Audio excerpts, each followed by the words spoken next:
Hi everyone, Trent from Precision Mining here. This video is designed to demonstrate the use of table plots in Spry, and I'll be using the example of a strip ratio plot. The video is broken up into two parts, the creation of this table plot, but then at the end of that I'm also going to show you how I created the plotting polygons that are being used that are filled in color here. You can create those in your own reserving package, but I'll show you how you can create them in Spry as well. But to start with, what we're going to do is create our first table plot. So right click the relevant table, choose setup table plots, right click once again and choose add new table plot. Whatever you name the file here is how it's going to be named when you generate the layer. The range, you can, just like everything else in Spry, you can select the range that it's going to apply to. I'm just going to choose the area that I'm showing on screen. And the grouping expression, if you haven't used grouping expressions before in proximity constraints or sequence dependencies, what you're generally doing here is creating a group that is a vertical stack. So anything that changes in the X and Y plane, I'm talking about easting, northing, block, strip, areas, things like that, things that aren't a vertical type of level. So if by default it includes every level other than the lowest level, I'm going to remove everything that has a possible vertical impact, so the stage and also the seam. So I'm left with my X and Y type coordinates. So the solids field, here I'm going to choose the plotting solid, which I talked about earlier. You can use your regular solids, however your results visually may be a little strange, so we'll come back to that. The value expression is the number that you're going to be basing your plot on. So in this example, what I'm looking to do is create a strip ratio, which is my overburden divided by my resource volume. So the functions that I'm going to use in the table plot are new and relate to these groups that I talked about earlier in the grouping expression. So what we're looking for is a node sum in this example, because both volumes, so we're both looking to add them up. If you're looking to do a quality type plot, then you may be using weight average instead. So node sum, we're still using get value, which you'll have used before in other expressions. So node sum get value, and then we're looking for a constant because it's off our table, and our waste volume. I'm just going to copy and paste this for speed. And we're going to divide our waste volume by our coal volume. That gives us a strip ratio. The format of how that's going to appear, I'm going to add a decimal place. You can also control other visuals, but I'm going to come back to how you can adjust that. The final thing I'm going to do before generating this layer is use the table plot color wizard.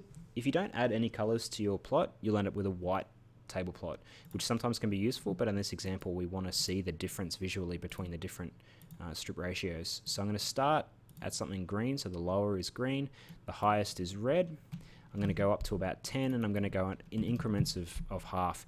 The more detail you put in the increments is just the more color variation you're going to end up with. And so when I click accept, I end up with 20 different options here. So what we're going to do now is generate this layer. So you'll see that I've got a layer now that's in the folder structure, and if I double click on it, I'll now see what I've gotten with mostly default settings. Now if I want to start changing these, with the layer loaded, I can start to make the adjustments, regenerate the layer, and you can see the changes as they get made. So if I want to increase the size of that font, just regenerate it from here. If I want to adjust the rotation slightly to match, and that it generally involves a little bit of guess and check, I'm just going to rotate it a little bit. And the legend, so the legend over here, I can control the position of it, the size, and how close it is to my solids. But that's generally the basics of creating your first table plot. Now, if I used the regular solids that I had in this model, so that's the first part, that's the setup of the table plot. The second part, if you use your regular solids, what you generally find is you end up with visuals that don't quite, you still get the values as the same in each stack, but you're not going to end up with the visuals that you wanted. So to create a suitable solid that can be used for using a table plot, what we want to do is, from the right click menu here, instead of adding a new table plot, we want to use generate plotting polygons. So you pick the table that you're going to use, and then similar to the grouping expression, you pick as your blocks your X and Y type levels and ignore the others. And then you want to choose the amount of detail you want to go into, so you can just pick waste solids, or if you want a bit more detail, it just takes longer, you can choose additional solids. And then choose the field you're going to actually be putting that solid field into. Now, as I said, I created it was called a plotting solid. The polygon Z level, which you generally want to set as maximum Z. If you want it at the bottom, you can set it as minimum. And then the Z level offset, so this would raise it up. So if we want to raise it up of our solids by 20 meters, Z level offset of 20. If I click accept, don't worry about too much about the block order in that list. The way that block order works is generally if you're having issues with the creation of these plotting polygons, that generates the priority in which a plotting solid will be created. So if you have any problems with the creation of these, please don't hesitate to contact us. But now that we've done that, I'll regenerate that table plot. And what you'll see now is that it was a little bit different to before because I added in that 20 meter offset. You can now see I've just got that little bit of additional space.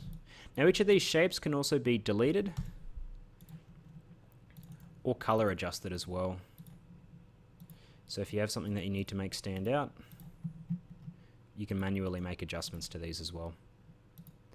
So that covers the basic creation of table plots. If you have anything that hasn't been covered in this video, or you have any suggestions on how they work, we are still tweaking and improving this system. So please don't hesitate to give us a call or shoot us an email. Other than that, thanks for your attention and have a good day.